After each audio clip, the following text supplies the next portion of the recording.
jasa beliau, karena beliau yang mendirikan SI ini.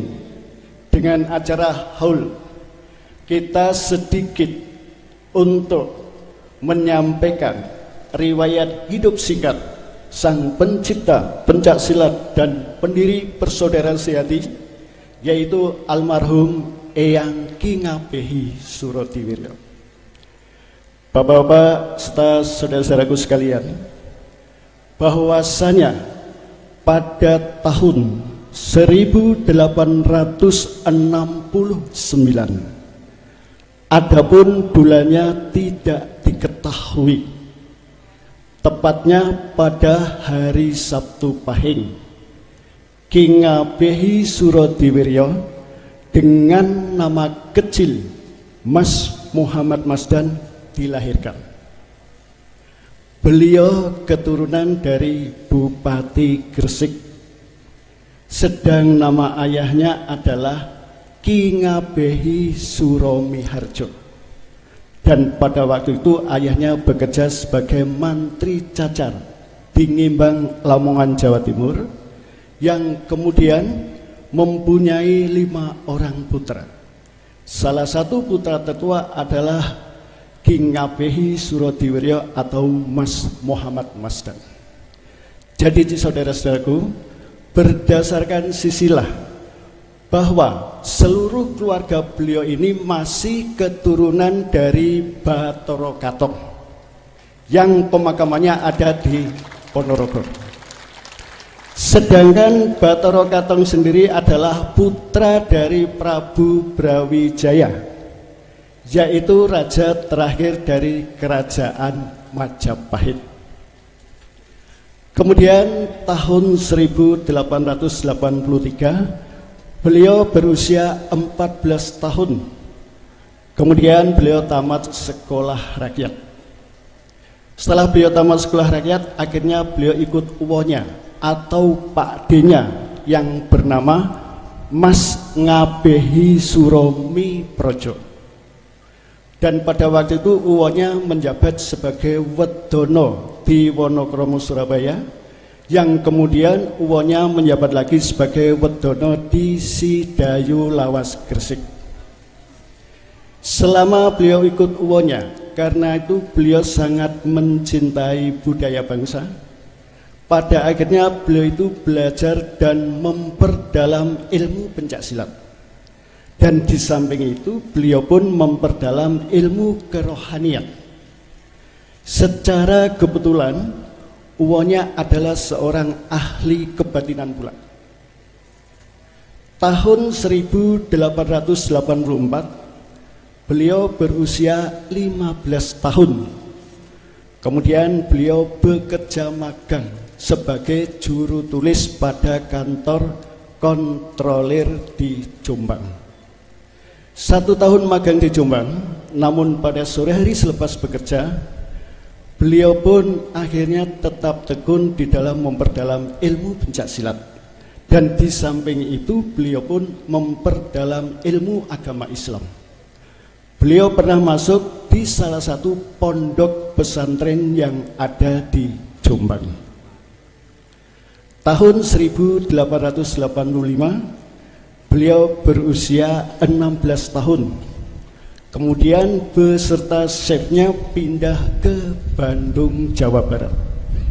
Saudara, selama berada di Bandung kurang lebih 1 tahun, dan selama di Bandung pula beliau bekerja pada bidang pekerjaan yang sama.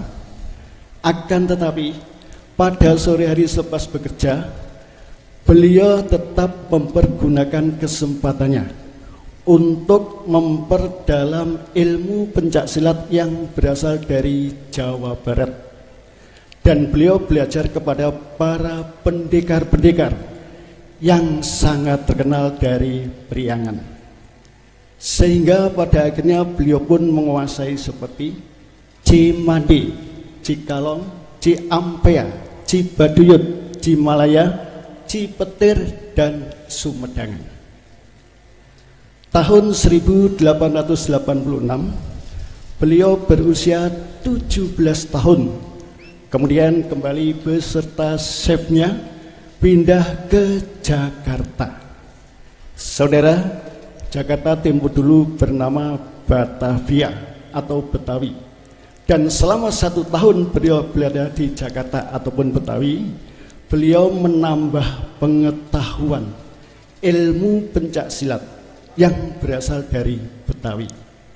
Dan beliau belajar kepada para pendekar-pendekar yang sangat terkenal dari Betawi. Sehingga pada akhirnya beliau pun menguasai seperti Betawen, kuitang, monyetan, dan permainan toyak.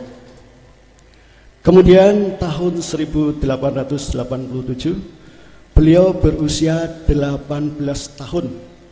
Kemudian kembali beserta chefnya pindah ke Bengkulu. Saudara, selama di Bengkulu kurang lebih setengah tahun. Namun dengan waktu yang sangat singkat ini pun beliau tetap memperdalam ilmu pencaksilat yang berasal dari Bengkulu.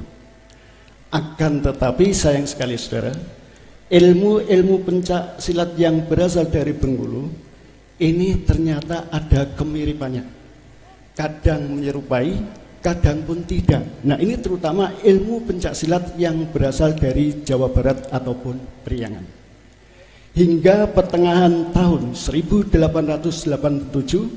akhirnya beliau ikut chef kontrolir, kemudian pindah ke Padang, Sumatera Barat.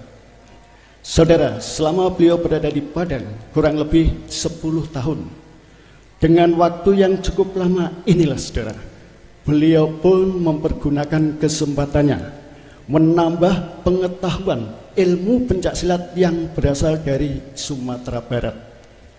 Dan selama berada di Padang, beliau mendapatkan 2 orang guru yang sangat terkenal. Adapun guru yang pertama bernama Datuk Raju Batuwo. Dari sang guru inilah akhirnya beliau menguasai seperti Fortekok, Sterlak, Linto, Alang Lawas, Padang Panjang, Seranti, Ale, Sepai Minangkabau, kemudian bungusan dari Teluk Bayur. Maka setelah beliau menguasai ilmu tersebut, sebagai ucapan terima kasih terhadap sang guru, beliau pun mempersembahkan pisunsun. Adapun persembahan pisunsun adalah berupa pakaian hitam lengkap. Saudara, sebenarnya sang guru Datuk Raju Batuwo tidak mau menerima persembahan pisunsun. Bukan berarti beliau tidak menamatkan ajarannya, karena sangat cintanya sang guru terhadap beliau. Tapi pada akhirnya persembahan pisunsun tersebut diterima oleh sang guru.